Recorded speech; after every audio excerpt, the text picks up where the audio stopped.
the season of Advent each year, the recurrent theme of waiting for someone or something is often heard.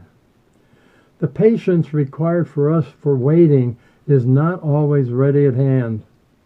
Waiting in line, waiting for some kind of service, waiting for test results, waiting in traffic, counting down the days until Christmas, waiting for peace on earth, politically, socially, internationally, and the list goes on and on.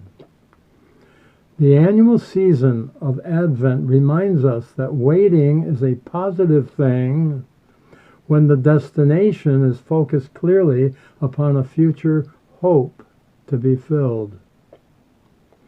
The people of ancient Israel, those people of so long ago, learned that when they were sincerely grounded in faith in the promises of God about their future, they became filled with devout patience to wait for, to work for what they prayed for. Here are the words of Psalm 62, verses 5 through 8. For God alone my soul waits in silence, for my hope is from him. He alone is my rock and my salvation, my fortress.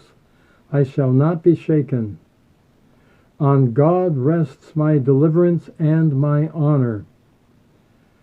My mighty rock, my refuge is in God. Trust in him at all times, O people. Pour out your heart before him, for God is a refuge for us. One of my favorite Christmas stories from many years ago when David was quite a little boy. And the day after Christmas, his best friend Eric came over to play.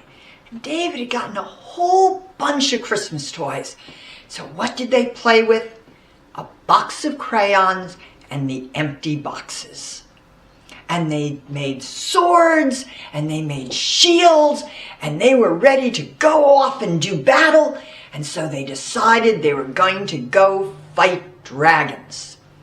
So then they had to figure out, where do you find dragons? And they decided the dragons were probably upstairs.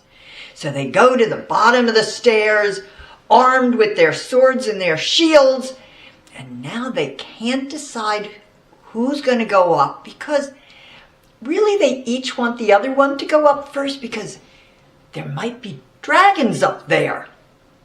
So then they decide that I'm going to go up first.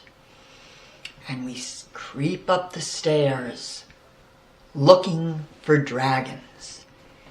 We get to the top of the stairs and we go into David's room and we look, no dragons.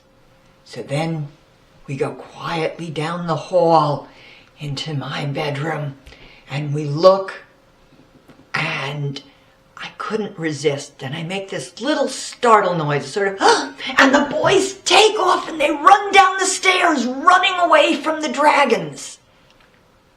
And it was marvelous, and we had great fun. So, wishing you many Christmas blessings, and may you have a Christmas full of joy and family and imagination and memories. Merry Christmas.